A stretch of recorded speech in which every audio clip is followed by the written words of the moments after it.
seems that the Democrats' overall message is, yeah, ISIS is scary, yeah, Ebola is scary, but Republicans are a lot scarier. Well, that's right.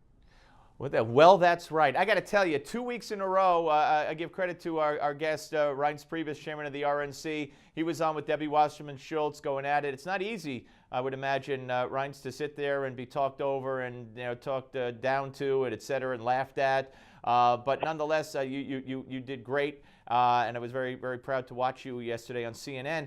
But what she just said to Candy Crowley, which was, that the message seems to be from the Democrats that, yeah, there's Ebola, yeah, there's ISIS, but Republicans are worse. And she says that's right. Well, so first of all, as to your comment about the debates, as you could see the week earlier with Chris Wallace when she and I debated, when you're there in person, it's a lot easier. When you're debating someone on a satellite feed, as you could see yesterday, it was ridiculous. But back to your question, that you know what that shows? When Candy Crowley was trying to make a point that the Democrats claim that the Republicans are always against Obama, and that's what they're about. But she's coming back to Debbie, and her point that she's trying to make is that, yeah, but Debbie, you guys are doing something pretty similar in saying that that all this stuff's bad, but the Republicans are scarier. And she said, yeah, that's right. And when I heard that, what that means to me is that Debbie's view of the media is that they're on the same side. That, in other words, here Debbie interpreted Candy's questions as a layup serve to Debbie to hit out of the park. So she didn't view the question as hostile.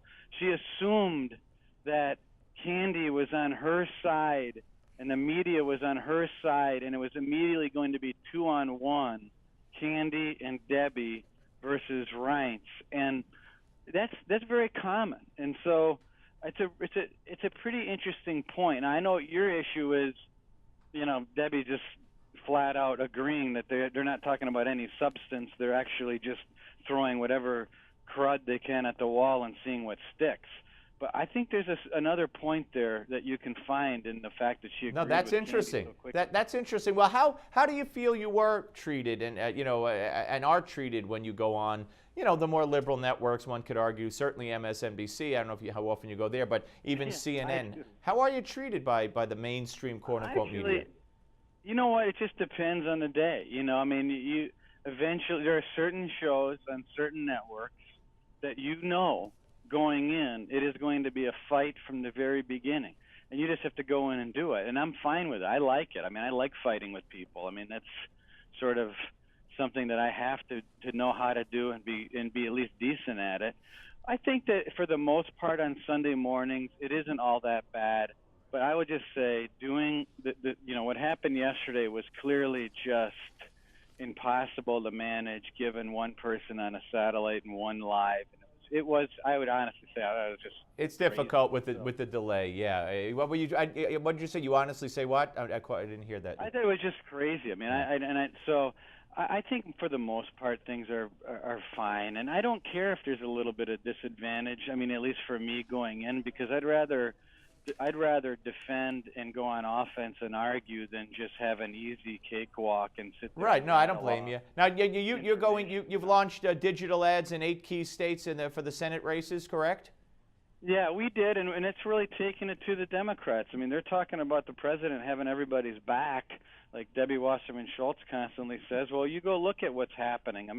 Between the ISIS in Syria and Ebola and Guantanamo Bay, and I don't know whose back everybody's got on the Democrat side, but I don't think it's the American people's back. When you talk about closing down a detention center in Cuba full of terrorists, and you want to bring them where? Fort Leavenworth? Where are these people going to go?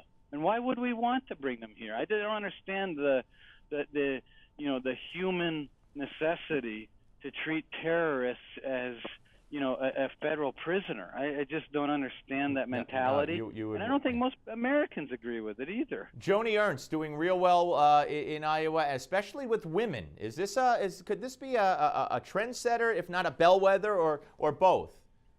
Well, I think it's both. I think she's about the best candidate we've got around the country, and she's as most of your listeners know, she started out with an incredible ad about castrating pigs, and Bruce Braley was discovered to be the biggest fraud ever. You're sure it's Braley and not Bailey now, right? Yeah, right. I should be better at that. I should be calling him Bailey. But, you know, our parents always told us that character is how you act when nobody's looking. Right. And you put a pen camera in somebody's pocket, and you can see what Bruce Bailey's character is all about when he goes and talks to a bunch of trial lawyers in Texas. And so, you know, Steve, in Wisconsin, if I were to go across... You know, Reince, I know you got to go, and we have to go. Hard break. Thank you so much. Great talking to you, sir. All right. Thank you, pal. Take care. Malzberg Panels next.